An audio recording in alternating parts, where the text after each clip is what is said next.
স্বাগতম সবাইকে। আজকের জনসংখ্যা বিষয়ক কুইজে আপনাকে স্বাগতম। মোট 15টি প্রশ্ন থাকবে। প্রতিটি প্রশ্নের উত্তর দেওয়ার জন্য কয়েক সেকেন্ড সময় পাবেন। তাহলে আর দেরি নয়, শুরু করা যাক। 1. জনসংখ্যা বলতে কি বোঝায়? ক. কোনো দেশের প্রাকৃতিক সম্পদ। খ. কোনো নির্দিষ্ট অঞ্চলে বসবাসকারী মোট মানুষের সংখ্যা। গ. একটি দেশের আয়। ঘ. একটি দেশের আয়।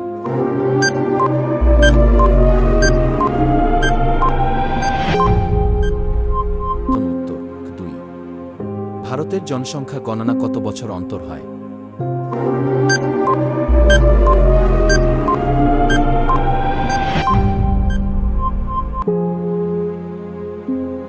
3. জনসংখ্যা গণনাকে কি বলা হয়? ক. জরিপ। খ. আদমশুমারি। গ. মানচিত্র। ঘ. পরিকল্পনা।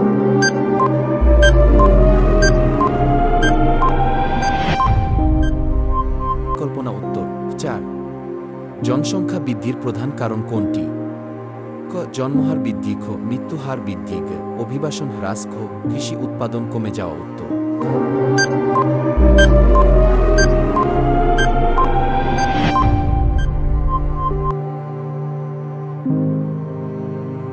5. জনসংখ্যার ঘনত্ব বলতে কি বোঝায়?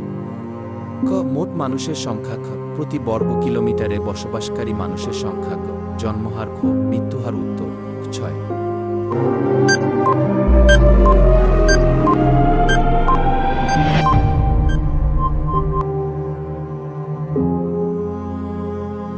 নিম্নের কোনটি জনসংখ্যার বৈশিষ্ট্য নয়? ক. জন্মহার। খ. মৃত্যুহার। গ. বৃষ্টিপাত। ঘ. অভিবাসন।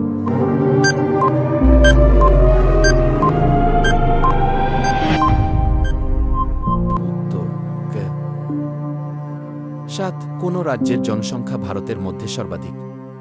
ক. পশ্চিমবঙ্গ। খ. বিহার। গ. মহারাষ্ট্র। ঘ.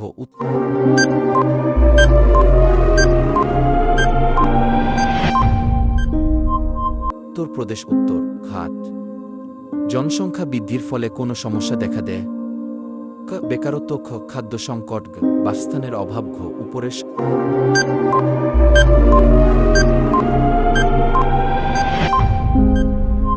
সবকটি। উত্তর খ.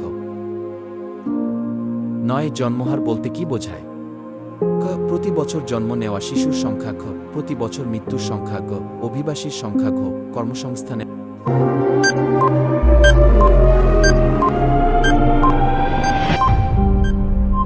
হার। উত্তর 10. মৃত্যুহার কমে গেলে কি হয়? ক. জনসংখ্যা কমে যায়। খ. জনসংখ্যা বৃদ্ধি পায়। গ. কৃষি উৎপাদন কমে যায়। ঘ. শিক্ষা বৃদ্ধি পায়। উত্তর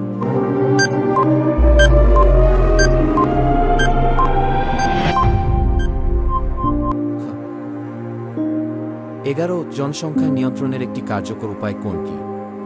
খ. পরিবার পরিকল্পনা। খ. বন উজাড়। গ. শিল্প বন্ধ করা। ঘ. কর বৃদ্ধি। উত্তর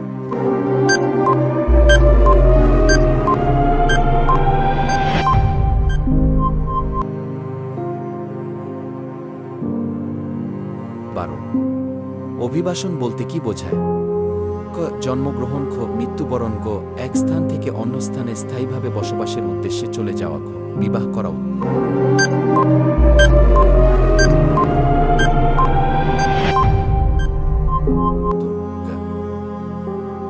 13. জনসংখ্যা বৃদ্ধি সবচেয়ে বেশি চাপ সৃষ্টি করে কোন ক্ষেত্রে? ক. শিক্ষা ও স্বাস্থ্য। খ. পরিবহন। গ. কৃষি। ঘ. সবকটি। উত্তর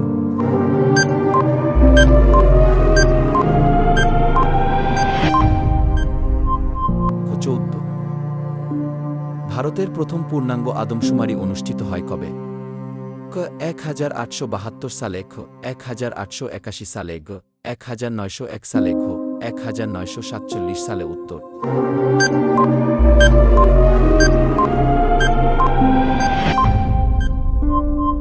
15. জনসংখ্যা সম্পর্কিত তথ্য সংগ্রহের সবচেয়ে নির্ভরযোগ্য সরকারি পদ্ধতি কোনটি?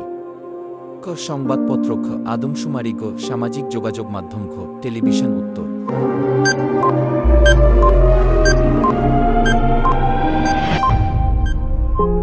15. তো বন্ধুরা, এই 15টি প্রশ্নের মধ্যে আপনার কয়টি উত্তর সঠিক হলো? এখনই কমেন্ট করে আপনার স্কোর জানান।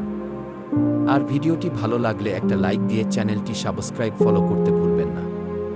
দেখা হচ্ছে পরের ভিডিওতে। ধন্যবাদ।